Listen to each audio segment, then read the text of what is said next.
नमस्कार, स्वागत है आप सभी का राजनीति विज्ञान की क्लासेस में। टॉपिक हमारा चल रहा है राजनीति विज्ञान के प्रमुख सिद्धांत और इन सिद्धांतों में हम अध्ययन कर रहे हैं।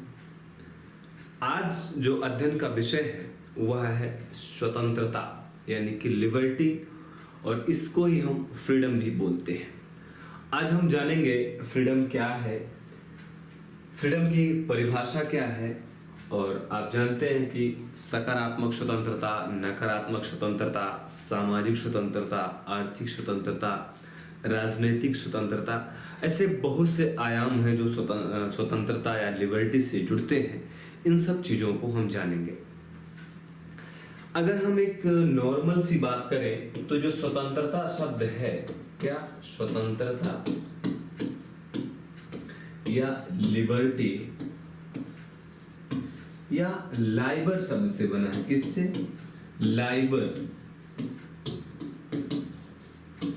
और लाइबर का अर्थ होता है कि बंधनों का अभाव, यानी कि अब्सेंस ऑफ रिस्ट्रिक्शन, यानी कि बंधनों का अभाव। किसका? बंधनों का अभाव, यानी कि absence of restriction known as a liberty या फ्रीडम। यानी कि परिभाषा इसके अकॉर्डिंग यह हुई कि स्वतंत्रता का अर्थ है कि प्रतिबंधों का अभाव हो।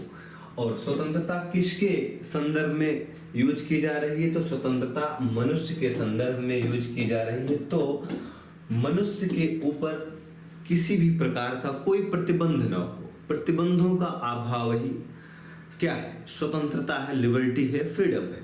आई थिंक आप फ्रीडम की एक नॉर्मल सी परिभाषा समझ गए। अब थोड़ा सा इसके विकास क्रम को जान लेते हैं। विकास क्रम को, किसके विकास क्रम को? लिबर्टी के, स्वतंत्रता के। तो ऐसा सामान्यतः माना जाता है कि जो स्वतंत्रता शब्द है या लिबर्टी शब्द है, इसकी मांग मध्यकाल में शुरू हुई। क्या? मध्यकाल में। यानी कि स्वतंत्रता की जो डिमांड है, ऐसा माना जाता है कि मध्यकाल में हुई। और यह डिमांड किससे हुई? अभी आपको हमने बताया कि स्वतंत्रता क्या कहती है। स्वतंत्रता चाहती है कि प्रतिबंधों का अभाव हो। स्वतंत्रता क्या चाहती है? रिस्ट्रिक्शन जो है उसकी एब्सेंस हो, अनुपस्थिति हो। तो मध्यकाल का समय आप जान रहे हैं धर्मतंत्री व्यवस्था है। क्या? धर्मतंत्री व्यवस्था है। अगर भारत के संदर्भ में देखें तो भारत में मुगलिया शासन है। क्या? मुगलिया शासन चल रहा है, मुगल वंश चल रहा है, या दिल्ली सल्तनत है। दिल्ली सल्तनत के बाद मुगल वंश आता है। तो भारत में उस समय मुगल शासन चल रहा है। तो ये लोग इस मुगल शासन की धर्मतंत्री व्यवस्था से मुक्ति चाहते हैं।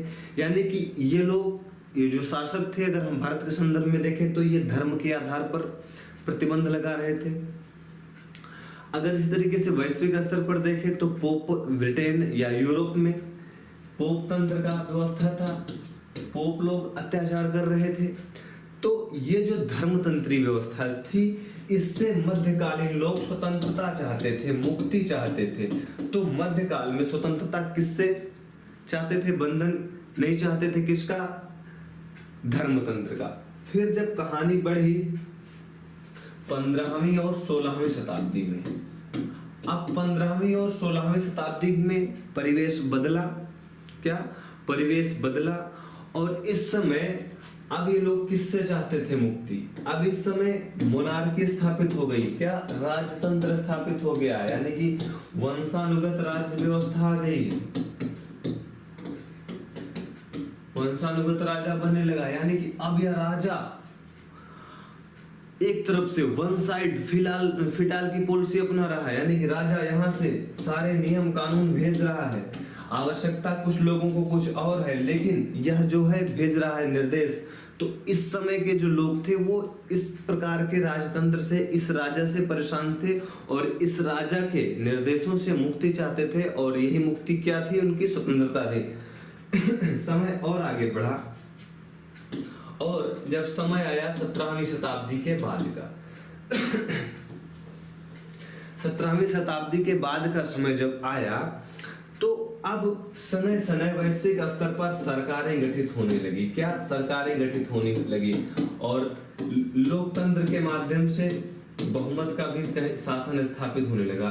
जब लोकतंत्र के माध्यम से या सरकारों का गठन शुरू हो गया तो ये सरकारें भी लोगों पर प्रतिबंध लगाना शुरू करी।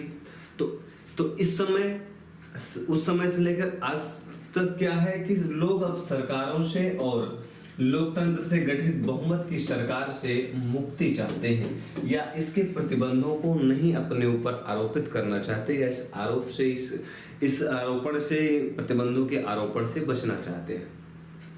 तो ये हुआ स्वतंत्रता।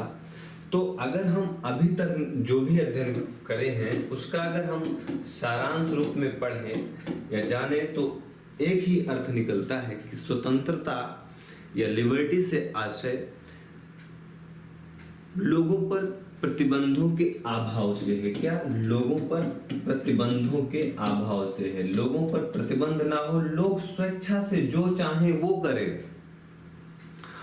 अगर स्वतंत्रता ना हो लोगों के पास तो जो रिसर्च एंड डेवलपमेंट होता है ये लोग कैसे कर सकते हैं? नहीं कर सकते हैं। लोग नए नए विचार रख रहे हैं, नए नए टीचिंग के लिए शोध कर रहे हैं, वैज्ञानिक बन रहे हैं, नई नई दवाओं का इनोवेशन कर रहे हैं। अगर उन्हें इनोवेशन करने की स्वतंत्रता ना हो तो क्या वह जो ये नए नए रिसर्च डेवलपमेंट कर रहे हैं कर पाएंगे? नहीं कर पाएंगे। अगर वास्को डी गामा को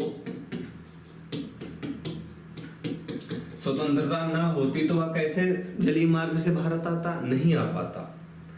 तो स्वतंत्रता व्यक्ति को कुछ नया करने के लिए, इनोवेशन करने के लिए, अपने स्व के विकास के लिए परिस्थितियां उपलब्ध कराता है और उन्हीं परिस्थितियों का प्रयोग करके वह व्यक्ति कुछ अच्छा करता है, अपने लिए भी अच्छा करता है, समाज के लिए भी अच्छा करता है और देश के लिए भी अच्छा करता है। तो ये हो गई स्वतंत्रता। अब स्वतंत्रता के बहुत से आयाम हैं, उन सारे आयामों को भी हम जान लेते हैं। तो स्वतंत्रता का एक यानी कि लिबर्टी के हमने अर्थ भी जान लिया और विशेषता भी जान लिया कि यह लोगों को रिसर्च करने, डेवलपमेंट करने, अपने स्व के विकास के लिए प्रेरित करता है। अब स्वतंत्रता के हम विभिन्न प्रकार के आयामों को देख लेते हैं। क्या? स्वतंत्रता के हम विभिन्न आयामों को देख लेते हैं। अब हम इसमें देखते हैं नागरिक स्वतंत्रता, यानी कि जो यहाँ के सिटीजन्स हैं उनकी फ्रीडम। इसका मतलब क्या हुआ? नागरिक अपना विकास करे, अपने डेवलपमेंट के लिए कोई भी कार्य करे, उस कार्य में उसे रोका ना जाए, उस पर प्रतिबंध ना लगाया जाए, उसे स्वस्थ अपने हेल्थ का ध्यान रखने का पूरा अधिकार हो, अपने डेवलपमेंट का पूरा अधिकार हो। तो ऐसी जो स्वतंत्रता होती है वह नागरिक स्वतंत्रता होती है। और नागरिक स्वतंत्रता कहाँ मिलती है? क्योंकि नागरिक किसी देश के स्पेशल व्यक्ति होते हैं, तो ऐसे लोगों को उस देश के तहत स्वतंत्रता मिलती है। अब इसी में अगली स्वतंत्रता जो है वह है सामाजिक स्वतंत्रता। सामाजिक स्वतंत्रता का मतलब ये हुआ कि समाज में वह व्यक्ति रहे और वह अपने लिए कुछ भी करे। ये नहीं कि समाज में व्यक्ति रह रहा है और समाज के लोग उस पर कुछ प्रतिबंध लगा दे कि आप इस रोड से नहीं निकलेंगे, या आप इस भोजनालय में भोजन नहीं करेंगे, या आप इस गांव से मैरिज नहीं करेंगे। तो ऐसा नहीं, इसका जिससे मन कर रहा है वह समाज में रहने वाली किसी भी महिला से शादी कर सकता है, या कोई महिला है तो यह इस समाज में रहने वाले किसी पुरुष से शादी कर सकती है। तो क्या हुआ? सामाजिक स्वतंत्रता, यानी कि सामाजिक स्तर पर व्यक्ति जो करना चाहता है उसे करने दिया जाए, उसे रोका ना जाए। ऐसी स्वतंत्रता क्या कहलाती है? ऐसी स्वतंत्रता सामाजिक स्वतंत्रता कहलाती है। अगली है राजनीतिक स्वतंत्रता। क्या है? राजनीतिक स्वतंत्रता, यानी कि पॉलिटिकल लिबर्टी।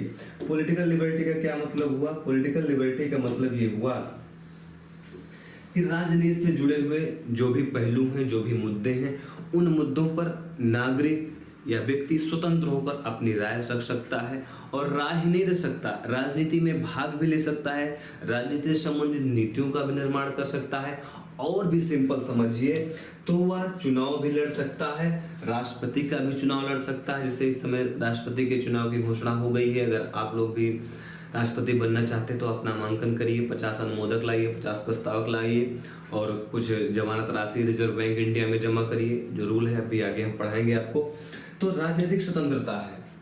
आप मोदी जी के बारे में कुछ अच्छा बोलिए, कुछ उनकी आलोचना भी कर सकते हैं। अभी उद्धव साहब की सरकार गिरने वाली है, उसके बारे में कुछ बोल सकते हैं।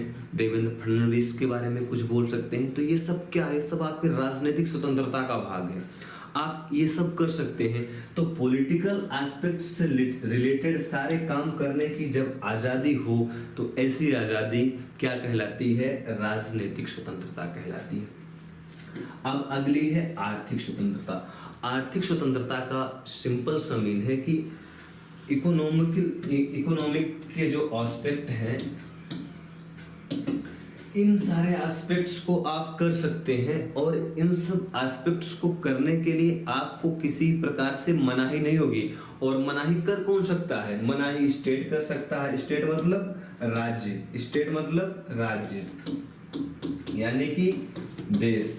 और जब भी आप राजनीति विज्ञान पढ़ेंगे तो राजनीति विज्ञान में अगर राज्य शब्द या स्टेट शब्द का यूज हो रहा है तो इसका सिंपल सा मतलब है कि आप कंट्री को इंडिकेट कर रहा है, ना कि राज्य के शासन प्रशासन के संचालन के लिए जो इकाइयां गठित हुई जैसे उत्तर प्रदेश, मध्य प्रदेश, केरला, अंडमान निकोबार, इनसे मतलब नहीं होता। जब हम राजनीति विज्ञान पढ़ते हैं, जब हम राज्य व्यवस्था पढ़ेंगे तो राज्य व्यवस्था के संचालन के लिए हम अपने क्षेत्र को या अपने संपूर्ण राज्य को कई भागों में डिवाइड कर देते हैं।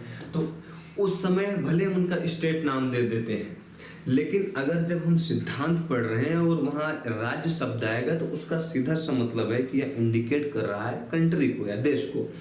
तो आर्थिक स्वतंत्रता पर प्रतिबंध कौन लगा सकता है? देश लगा सकता है या स्टेट लगा सकता है, या फिर कुछ लोग लगा सकते हैं कि आप व्यापार न करिए, हम ही व्यापार करेंगे। जैसे मान लीजिए अडानी अंबानी लोग बोलेंगे देखिए आप लोग व्यापार मत करिए, आप लोग केवल काम करिए, आप हमारे यहाँ नौकरी करिए, आप कोई व्यवसाय मत करिए, आप कोई फैक्ट्री मत लगाइए। तो ऐसा नहीं हो सकता। कोई भी चाहे स्टार्टअप लगा सकता है, कोई फैक्ट्री लगा सकता है और उसको कोई रोकेगा नहीं, कोई मनाही नहीं करेगा। कोई कॉलेज खोल सकता है, कोई अस्पताल बनवा सकता है, डॉक्टरों को रखकर उनसे पैसा कमा सकता है, लोगों की सेवा करके। तो आर्थिक गतिविधियां आप कर सकते हैं और आर्थिक गतिविधियों को करने के लिए आपको रोका नहीं जाएगा। और जब आपको रोका नहीं जाएगा, पर कोई प्रतिबंध नहीं लगाया जाएगा, तो ही अवस्था क्या कहलाएगी? यह अवस्था कहलाएगी कि यहाँ पर आर्थिक स्वतंत्रता भी है। ये हो गया। अब हम आगे दो चीज पढ़ते हैं जो काफी महत्वपूर्ण है और जिसको लेकर बहुत लोग कंफ्यूज रहते हैं। वह है नकारात्मक स्वतंत्रता और सकारात्मक स्वतंत्रता। क्या? सकारात्मक स्वतंत्रता और नकारात्मक स्वतंत्रता। और इसमें प्रश्न दो तरीके से बनता है। जैसे मान लीजिए नकारात्मक स्वतंत्रता है तो ये प्रश्न बनता है कि नकारात्मक स्वतंत्रता को किन किन लोगों ने स्वीकार किया है। क्या? किन किन लोगों ने स्वीकार किया है कि नकारात्मक स्वतंत्रता होनी चाहिए। एक ये प्रश्न बनता है यानी कि इसके समर्थकों से, और दूसरा प्रश्न यह बनता है कि नकारात्मक स्वतंत्रता क्या है, इसका अर्थ क्या है, इसकी विशेषता क्या है। तो सबसे पहले हम जानते हैं कि ये जो नकारात्मक स्वतंत्रता है इसको किन किन लोगों ने समर्थन किया है, या कौन कौन से विचारक हैं जो चाहते हैं कि नकारात्मक स्वतंत्रता होनी चाहिए। तो इनके समर्थकों में जे.एस. मिल साहब हैं, बर्लिन है, हेयक है, फ्रीडमैन है। क्या? फ्रीडमैन है और लाक और स्मिथ जैसे विद्वान, जैसे विचारक नकारात्मक स्वतंत्रता को एक्सेप्ट करते हैं, स्वीकार करते हैं या इसके पक्षधर हैं। अब हम जानते हैं कि नकारात्मक स्वतंत्रता क्या है। नकारात्मक स्वतंत्रता का मतलब ये हुआ कि व्यक्ति जो चाहे वह करे, उस पर कोई प्रतिबंध ना हो। जैसे अगर कोई चाहे कि वह कपड़ा पहने तो वह कपड़ा पहने, और यदि वह चाहता है कि वह निर्वस्त्र रहे तो वह निर्वस्त्र रहे, निर्वस्त्र होकर चारों दिशाओं में घूमे। उसको कोई न रोके कि आप निर्वस्त्र होकर यहां मत आइए। कोई चाहता है कि वह अफीम का व्यापार करे तो उसे अफीम का व्यापार करने दिया जाए, उसको रोका ना जाए। अगर ऐसी स्वतंत्रताएं कहीं हैं तो ये इंडिकेट करती हैं कि यह जो स्वतंत्रता है यह नकारात्मक स्वतंत्रता है। नकारात्मक का मतलब जो हम निगेटिव एस्पेक्ट में पढ़ते हैं, गलत एस्पेक्ट में पढ़ते हैं, वहां वो यहाँ पर नहीं है। यहाँ पर नकारात्मक स्वतंत्रता का मतलब है कि राज्य के द्वारा या स्टेट के द्वारा, गवर्नमेंट के द्वारा, कानून के द्वारा, विधान के द्वारा, संविधान के द्वारा या व्यक्तियों के द्वारा किसी व्यक्ति के प्राण एवं देश स्वतंत्रता पर या जीवन जीने के स्टाइल में किसी भी प्रकार का कोई प्रतिबंध न लगाया जाए। हमारा मन करे तो हम पेन से लिखें या हमारा मन करे तो हम खून से लिखें। ये कोई ना कहे कि तुम खून से क्यों लिख रहे हो। अगर ऐसी स्वतंत्रताएं कहीं पर विद्यमान हैं तो ऐसी स्वतंत्रता को नकारात्मक स्वतंत्रता कहा जाएगा। नकारात्मक कोई प्रतिबंध नहीं। और राज्य को किसी पर कोई प्रतिबंध नहीं लगाना है, सबको छोड़ देना है, जिसका जो मन करे वो करे। किसी को फांसी से लटकना है वो फांसी लटक के मर जाए, किसी का मन है वो किसी को गोली मारे वो मार दे। ऐसे जो विचारक हैं वो कौन से विचारक हैं? नकारात्मक स्वतंत्रता के विचारक। इसी में एक विचारक है फ्रीडमैन। इसने कहा आप उड़ नहीं सकते, आप पैर से लंगड़े हैं, आपको आंख से दिख नहीं रहा, आप कान से सुन नहीं पा रहे हैं, आप मुंह से बोल नहीं पा रहे हैं, आपका दिमाग काम नहीं कर रहा है, आप लंगड़े हैं। तो आपकी समस्या है, स्टेट की समस्या नहीं है, और आपके लिए स्टेट कोई व्यवस्था नहीं करेगा। ये जो नकारात्मक स्वतंत्रता के पक्षधर हैं, ये लोग कहते हैं जो सामाजिक वेलफेयर के स्कीम चलाई जाती हैं, जैसे मान लीजिए लोगों को फ्री एजुकेशन दी जाती है, फ्री चिकित्सा दी जाती है, और कुछ रिजर्वेशन के प्रावधान दिए जाते हैं। तो ये जो नकारात्मक स्वतंत्रता के पक्षधर बोलते हैं कि ये समाज के कोड हैं, ये राष्ट्र के कोड हैं, ये देश के कोड हैं। इन्हीं कोड़ियों की वजह से, मैं नहीं बोल रहा हूं, नकारात्मक स्वतंत्रता के पक्षधर बोलते हैं कि इन लोगों की वजह से देश गर्त में जा रहा है, ये लोग देश की व्यवस्था को भंग कर रहे हैं, ये लोगों के ऊपर भार हैं, धरती के भार हैं ये लोग, क्योंकि ये लोग कुछ कर नहीं रहे हैं, हम लोग काम कर रहे हैं और हमारे काम से और हमारे टैक्स से इनका भरण पोषण किया जा रहा है। ऐसे जो विचारक हैं ये नकारात्मक स्वतंत्रता के पक्षधर हैं। अब हम इसकी कुछ और विशेषताएं जान लेते हैं, और इम्पोर्टेंट बात यहाँ पर यह है कि ये मेरे स्टेटमेंट नहीं है, ये नकारात्मक स्वतंत्रता के जो विचारक हैं उनके स्टेटमेंट हैं, और हम उन्हीं को केवल पढ़ा रहे हैं। फिर ये चाहते हैं क्या नकारात्मक स्वतंत्रता वाले कि किसी भी प्रकार का कोई प्रतिबंध नहीं हो। जैसे आप देखते हैं कि व्यापार वाणिज्य करने का भारत में अधिकार दिया गया है, मूल अधिकार दिया गया है, लेकिन कहा गया है कि आप अफीम का व्यापार नहीं करेंगे, गांजा का व्यापार नहीं करेंगे, चरस का व्यापार नहीं करेंगे, मानव तस्करी नहीं करेंगे, मानव के आर्गन का व्यापार नहीं करेंगे। तो प्रतिबंध लगाया गया है, लेकिन अगर भारत में नकारात्मक स्वतंत्रता पूर्ण रूप से होती तो उस पर प्रतिबंध नहीं लगा होता। फिर दूसरी विशेषता इसकी यह है कि ये कहता है कि आप उड़ नहीं सकते, तो आपका मैटर है, राज्य का मैटर नहीं है। फिर इसी में है कि इन्होंने कहा कि इन्होंने नकारात्मक स्वतंत्रता के जो पक्षधर हैं, इन्होंने कहा कि व्यक्ति समाज से अलग है, यानी कि व्यक्ति का अपना व्यक्तिगत क्षेत्र है, इससे समाज को कोई लेना देना नहीं है कि व्यक्ति किस महिला से शादी कर रहा है, कि व्यक्ति पुरुष से ही शादी कर ले रहा है। अब देख रहे हैं सुप्रीम कोर्ट इस पर व्याख्या कर रहा है कौन किससे शादी करेगा, कौन किससे शादी नहीं करेगा। नकारात्मक स्वतंत्रता वाले कह रहे हैं आप इसमें समय क्यों व्यर्थ कर रहे हो। अरे इनका इस पुरुष का मन रहा है कि वह पुरुष से शादी करना चाहता है, पुरुष को पुरुष से करने दीजिए शादी, महिला को महिला से शादी करने दीजिए। अरे कोई नॉर्मल पुरुष है वो ट्रांसजेंडर से शादी करना चाहता, करने दीजिए। कोई व्यक्ति है वह दारू पीकर ही रहना चाहता है, शराब पीकर ही रहना चाहता है, उसको पीने दीजिए। आप क्यों परेशान हो रहे हैं, समाज क्यों परेशान हो रहा है कि उसकी लड़की ये कर रही है। अरे उसकी जो लड़की कर रही है, उसका जो लड़का कर रहा है, उसको करने दीजिए। आप समाज में रह रहे हो और फालतू का उसके बारे में विश्लेषण मत करो। ऐसी व्यवस्था क्या कहलाती है? नकारात्मक स्वतंत्रता की व्यवस्था कहलाती है। फिर नकारात्मक स्वतंत्रता वाले कहते हैं राज्य के पास कोई विशेषाधिकार नहीं होना चाहिए। जैसे आप देखते हैं मोदी साहब ने कहा आज रात 8 बजे से नोट बंद। ये क्या था? ये राज्य का विशेषाधिकार था कि लोगों के पैसा को ही चलन से बंद कर दिया। लोगों के पास जो नोट थी उसको चलन से फौरन बंद कर दिए।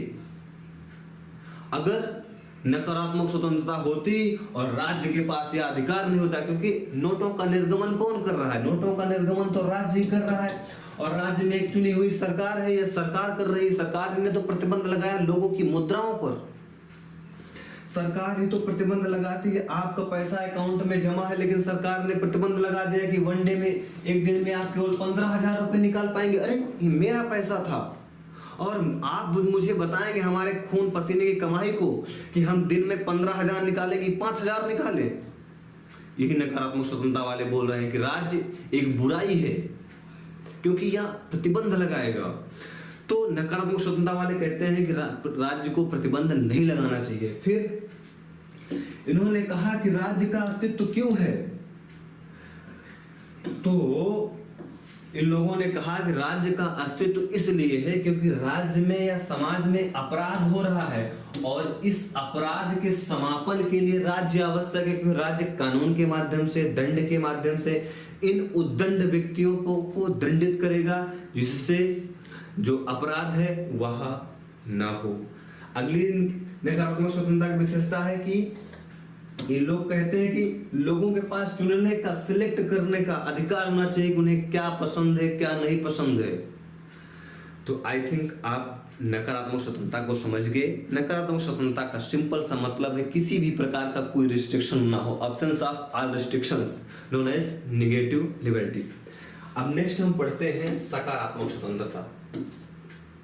सकारात्मक स्वतंत्रता का मतलब ये होता है कि स्वतंत्रता तो आपको मिलेगी, लेकिन आपकी स्वतंत्रता पर कुछ उचित प्रतिबंध होंगे, क्योंकि हो सकता है कि आप जिस बात को अपनी स्वतंत्रता मानते हैं, हो सकता है उसी स्वतंत्रता से के क्रियान्वयन में कुछ लोगों को नुकसान हो जाए।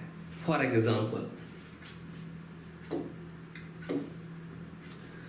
एग्जाम्पल मान लीजिए सकारात्मक स्वतंत्रता हम पढ़ रहे हैं। सकारात्मक स्वतंत्रता कहती है कि आपको स्वतंत्रता है, नो डाउट, आप स्वतंत्र हैं, आपका जो मन करे वो करें, लेकिन हो सकता है आपको जो कार्य करने का शक्ति दी गई है, इस शक्ति से किसी को नुकसान पहुंचता। फॉर एग्जाम्पल, आपको व्यापार करने की आजादी दी गई, ठीक है, और आप व्यापार कर भी रहे हैं, लेकिन हो सकता है कि आप लीकर का या शराब का व्यापार कर रहे हैं, और आप शराब 10 साल के बच्चे को भी बेच दे रहे हैं। क्या 10 साल के बच्चे को भी बेच रहे हैं, और इस बच्चे का माइंड या इस प्रकार से या डेवलप नहीं है बच्चा कि यह समझ सके कि शराब पीना उसके स्वास्थ्य के लिए लाभदायक है या हानिकारक है। आप देखते होंगे दुकानों पर जो तंबाकू से बने प्रोडक्ट होते हैं, जिन दुकानों पर बिकता है, वहां पर एक सरकार खुद से पोस्टर लगवाती है कि 18 साल से कम के बच्चों को तंबाकू से रिलेटेड जो प्रोडक्ट हैं उनको बेचना गैर कानूनी है, और अगर ऐसा करते हुए कोई व्यवसायी या व्यापारी या दुकानदार पकड़ा जाता है तो उसको दंडित किया जाएगा, उसको जुर्माना भी उससे वसूला जा सकता है, उसे जेल में भी डाला जा सकता है। तो आप ये तो नहीं कह सकते कि वो व्यापारी जो 18 साल से कम बच्चे को तंबाकू से जुड़ा हुआ प्रोडक्ट बेच रहा है, वो तो यह नहीं कह सकता कि हमारे आप व्यापार पर प्रतिबंध लगा रहे हैं, आप हमारी स्वतंत्रता पर प्रतिबंध लगा रहे हैं। अरे डियर, आपकी स्वतंत्रता इस बच्चे के लिए हानिकारक हो सकती है, या बच्चा युवा होने से पहले ही इतनी समस्याओं से ग्रसित हो जाएगा, उसका मानसिक विकास नहीं होगा, उसका शारीरिक विकास, तंबाकू का जब वह यूज करेगा तो उसका मानसिक विकास रुक जाएगा, उसका शारीरिक विकास रुक जाएगा। तो सकारात्मक स्वतंत्रता यही कहती है कि आपको अधिकार है, आपके पास स्वतंत्रता है, आप कुछ भी करें, लेकिन डियर इस बात को ध्यान रखना है कि जहां आपकी स्वतंत्रता समाज के लिए, समाज में रहने वाले लोगों के लिए, देश के लिए हानिकारक है, उसी जगह आप पर प्रतिबंधों का आरोपण कर दिया जाएगा। तो सिंपल सी डेफिनेशन बनी कि कि सकारात्मक स्वतंत्रता वह स्वतंत्रता है जो लोगों को यदि भी स्वतंत्रता तो देती है, लेकिन लोगों के द्वारा स्वतंत्रता का प्रयोग करते समय यदि कुछ नकारात्मक पहलू उत्पन्न हो रहे हैं तो उन नकारात्मक पहलुओं पर कुछ प्रतिबंधों का आरोपण किया जा सकता है। ऐसी जो स्वतंत्रता है वह क्या कहलाती है? सकारात्मक स्वतंत्रता। अब सबसे महत्वपूर्ण बात इसमें भी यही है कि ये भी हम जान लेते हैं कि सकारात्मक स्वतंत्रता को फेवर कौन करता है, यानी कि इसका समर्थन कौन करता है। तो इसका समर्थन करते हैं विचारक ग्रीन, लास्की, बार्कर, मैफरसन, रूसो और कांट जैसे विद्वान कहते हैं कि समाज में, राष्ट्र में या राज्य में सकारात्मक स्वतंत्रता ही होनी चाहिए। अब इसकी थोड़ी सी विशेषता जान लेते हैं, कैरेक्टर जान लेते हैं कि सकारात्मक स्वतंत्रता की विशेषता क्या है। पहली स्वतंत्रता है कि राज्य को यह अधिकार है कि वह सकारात्मक कार्य करे। सकारात्मक कार्य कैसे करे? कि भाई लोगों को स्वतंत्रता है, कुछ ऐसे लोग हैं जो शारीरिक रूप से बहुत मजबूत हैं, मानसिक रूप से बहुत मजबूत हैं, आर्थिक रूप से बहुत मजबूत हैं, वो तो सिंपली फाइट कर सकते हैं, उन्हें किसी प्रकार की कोई दिक्कत नहीं। अंबानी की संतान या अंबानी का पुत्र चाहे जो चाहे वो कर सकता है। कोई ऑफिसर है, उसका लड़का चाहे कि वो अच्छे विद्यालयों में पढ़ना चाहता है, वह अच्छे विद्यालयों में पढ़ सकता है, वहाँ की फीस अफोर्ड कर सकता है। कोई व्यक्ति है जो शरीर से बहुत स्वस्थ है, अगर फौज की वैकेंसी निकलती है तो वह आराम से दौड़ भाग कर जो उसकी क्राइटेरिया है उसको फुलफिल कर सकता है। लेकिन इसका दूसरा पहलू समझिए, कोई व्यक्ति है शारीरिक रूप से यानी कि फिजिकली भी उतना स्ट्रांग नहीं है, मेंटली भी स्ट्रांग नहीं है, इकोनॉमिकली स्ट्रांग नहीं है, तो ऐसे व्यक्ति का क्या होगा? व्यक्ति मर जाए, आत्महत्या कर ले कि हम ना शारीरिक रूप से मजबूत हैं, ना मानसिक रूप से मजबूत हैं, ना आर्थिक रूप से मजबूत हैं, ना बौद्धिक स्तर से मजबूत हैं, अब हम आत्महत्या कर रहे हैं। नहीं, आत्महत्या नहीं करना है। ऐसे जो वंचित लोग हैं, कमजोर लोग हैं, विकास की मुख्य धारा से दूर लोग हैं, उन लोगों को विकास की मुख्य धारा में लाने के लिए स्टेट सकारात्मक कार्य करे। और सकारात्मक कार्य का मतलब क्या हुआ कि मान लीजिए कोई पैसे की अभाव में शिक्षा नहीं ग्रहण कर पा रहा है, तो देखिए निःशुल्क शिक्षा की भी व्यवस्था करती है सरकार। कोई अपनी दवा इसलिए नहीं करा पा रहा है कि उसके पास पैसे नहीं। आप देख रहे हैं आयुष्मान भारत के तहत 5 लाख का बीमा सरकार दे रही है कि आप बीमार होइए और 5 लाख की दवा फ्री में कराइए 1 साल में। बस इतना ही, लेकिन बीमार होना कि 5 लाख की ही दवा हो। जैसे ही 1 साल आपका पूरा हो जाए, फिर आप चाहे तो बीमार हो जाना, फिर आपको 5 लाख मिलेगा दवा कराने के लिए। तो क्या ये सकारात्मक कार्य है? जो खाद्य प्रोग्राम चलाया जा रहा है, फ्री में लोगों को राशन दिया जा रहा है, वह क्या है? सकारात्मक कार्य है। रिजर्वेशन क्या है? सकारात्मक कार्य है कि भाई कोई स्पीड में नहीं दौड़ पा रहा है, धीरे स्पीड में दौड़ने वाला व्यक्ति है, तो उसको थोड़ा सा कम दौड़ा के ही भर्ती कर लिया जाए। तो ये क्या है? स्टेट के या राज्य के सकारात्मक कार्य है। अगली इसकी विशेषता क्या है? अगली इसकी विशेषता है कि स्वतंत्रता परिस्थितियों पर निर्भर करती है। क्या? स्वतंत्रता परिस्थितियों पर निर्भर करती है। सकारात्मक स्वतंत्रता परिस्थितियों पर स्वतंत्रता कैसे निर्भर करती है? मान लीजिए भारत और चीन का युद्ध चल रहा है। ये भारत है, मान लीजिए चीन है, ये भारत है, ऐसे समझिए ये चीन है। भारत और चीन का युद्ध चल रहा है। किसका? भारत और चीन का युद्ध चल रहा है। और आप कह रहे हैं कि ये जो चीन और भारत के मध्य युद्ध चल रहा है, अब हम व्यापार करने कहाँ जाएंगे? यही जहां पर युद्ध चल रहा है। आपको आर्थिक स्वतंत्रता है, लेकिन आपकी आर्थिक स्वतंत्रता को यहाँ पर प्रतिबंधित किया जाएगा कि नहीं, आप वहां युद्ध हो रहा है वहां मत जाइए। और फिर भी आप नहीं मानेंगे तो आपको पकड़ के जेल में डाल दिया जाएगा कि आप राष्ट्रद्रोह कर रहे हैं। अभी आपको हमने स्टार्टिंग में बताया कि बच्चे को आपको स्वतंत्रता है कि आप गुटखा बेचे, तंबाकू के प्रोडक्ट बेचे, लेकिन 18 साल से कम के बच्चों को नहीं बेच सकते। तो क्या हुआ? मतलब ये हुआ कि स्वतंत्रता परिस्थितियों पर निर्भर करती है। किसमें? सकारात्मक स्वतंत्रता में। अगली इसकी विशेषता क्या है कि राज्य के पास विशेषाधिकार होते हैं। या राज्य के पास विशेषाधिकार होना चाहिए? अगर क्यों होना चाहिए राज्य के पास विशेषाधिकार? राज्य के पास विशेषाधिकार इसलिए होना चाहिए कि अभी अगर सरकार के पास, राज्य के पास विशेषाधिकार नहीं होता तो वो आरक्षण की व्यवस्था कैसे कर सकता? आयुष्मान भारत योजना की व्यवस्था कैसे कर सकता? वृद्धावस्था पेंशन की सरकार व्यवस्था करती, वह कैसे करती? तो ये सब विशेषाधिकार है। कोई बम बना रहा है, कोई देसी बंदूक बना रहा है और उसको रोकने के लिए सरकार के पास अधिकार ही नहीं है, तो सरकार क्या करेगी? वो बम बना के किसी का घर उड़ा देगा, वो गोली से किसी को गोली मार देगा। तो उसने तो अपनी स्वतंत्रता का प्रयोग कर लिया, लेकिन उसकी स्वतंत्रता किसी के लिए घातक हो गई, व्यक्ति का प्राण चला गया, किसी का उसने घर ही गिरा दिया। तो क्या हुआ कि एक व्यक्ति ने अपनी स्वतंत्रता का प्रयोग करते हुए किसी दूसरे को तबाह कर दिया। यही तबाही को रोकने के लिए सरकार के पास या राज्य के पास अधिकार होने चाहिए, और अधिकार के रूप में क्या है? कानून है, पुलिस है, थाना है, जेल है। नहीं मानते हैं जो लोग, उनको जेल में डाल दिया जाता है उनके, और कुछ ऐसे भी लोग हैं जो नहीं मानते, फिर सरकार उनके साथ वही करती है जो वो कर रहे थे। तो सकारात्मक स्वतंत्रता के पक्षधर कहते हैं कि डियर, स्टेट के पास या राज्य के पास विशेषाधिकार होने चाहिए। अब इसकी अगली विशेषता है कि जो स्वतंत्रता है या समानता के साथ अंतर संबंधित है। इसका मतलब क्या हुआ?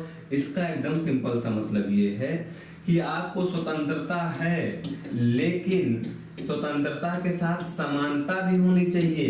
कि कुछ लोगों के पास इतनी स्वतंत्रता हो गई कि वो हर चीज का व्यापार कर रहे हैं, वाणिज्य कर रहे हैं और वे बहुत अमीर हो गए, और कुछ ऐसे लोग हैं वो इतने बहुत गरीब हो गए, तो असमानता व्याप्त हो गई। तो इस असमानता को दूर करना है। और यह असमानता कैसे दूर होती है? आरक्षण क्या है? असमानता को दूर करने का कोशिश है। जो लोग कैपेबल हैं कि सब कुछ कर सकते हैं, खूब व्यापार करिए, खूब वाणिज्य करिए, नए नए स्टार्टअप लगाइए। लेकिन जो लोग नहीं है इस काबिल, किसी भी कारणवश उनके पास पैसा नहीं है, वो शारीरिक रूप से उतने स्ट्रांग नहीं है, मानसिक रूप से इतने स्ट्रांग नहीं है, तो क्या उनको निसहाय छोड़ दिया जाए? नहीं, निसहाय नहीं छोड़ना है, उनको भी समाज में रखना है, समाज की विकास धारा, मुख्य विकास धारा में रखना है, और उसके लिए सरकार कार्य करेगी। तो स्वतंत्रता समानता के साथ अंतर संबंधित है। आई थिंक आप सकारात्मक स्वतंत्रता भी समझ गए। सिंपल सा, सब कुछ भूल जाइए, बस इतना याद रखिए। सकारात्मक स्वतंत्रता और नकारात्मक स्वतंत्रता में, नकारात्मक स्वतंत्रता रिवीजन करा देते हैं, नकारात्मक स्वतंत्रता और सकारात्मक स्वतंत्रता, बस इतना याद रखिए दोनों में कि जहां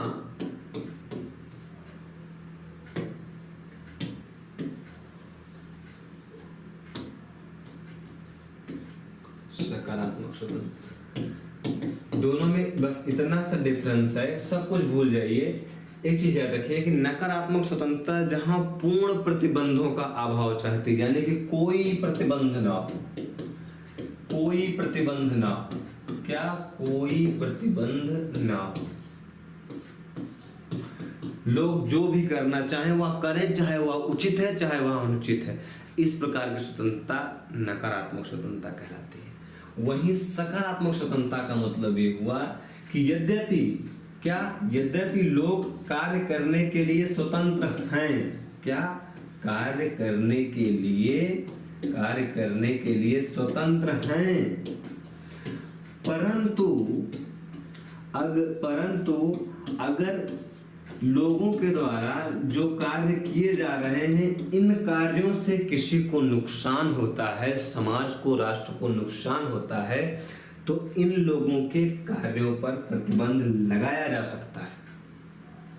तो नकारात्मक स्वतंत्रता जहां किसी भी प्रकार के प्रतिबंधों की बात करती है कि कोई प्रतिबंध नहीं लगाए जाएंगे, वहीं सकारात्मक स्वतंत्रता कहती है कि परिस्थितियों के आधार पर कुछ प्रतिबंध लगाए जा सकते हैं।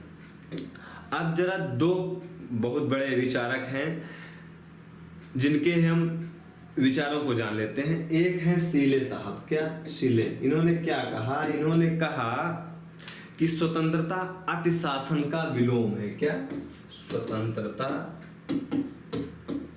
अतिशासन का विलोम है।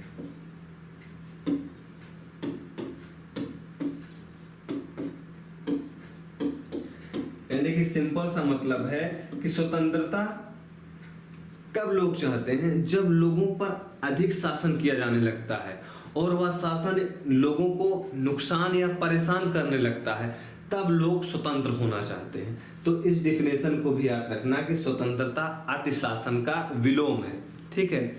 और जेएस मिल साहब ने कहा कि प्रतिबंधों का अभाव ही क्या, प्रतिबंधों का अभाव ही स्वतंत्रता है। ये दो स्टेटमेंट बहुत आते हैं। आई थिंक आज की क्लास आपको समझ में आई होगी। अब एक चीज से और प्रश्न बनता है, वो प्रश्न बनता है कि कुछ और स्वतंत्रता पर लोगों ने कमेंट किया है। ऐसे सारे कमेंट जो 10-12 हैं, इन सारे कमेंट्स को हम इसके बाद जो क्वेश्चन सीरीज लाएंगे उन क्वेश्चन सीरीज में उसको शामिल कर लेंगे। और सीले को आप मत भूलो, उन्होंने कहा कि क्वेश्चन बार बार पूछा है जाता है कि स्वतंत्रता अतिशासन का विलोम है, ठीक है। और प्रतिबंधों का अभाव ही स्वतंत्रता है, इसको किसने कहा है, जेएस मिल साहब ने कहा है। तो आज की क्लास में इतना ही। हमें उम्मीद है क्लास आपको बहुत सरल और सहज रूप से समझ में आई होगी। और अंत में वही, अस्त व्यस्त नहीं, व्यस्त और मस्त रहिए, पढ़ते रहिए।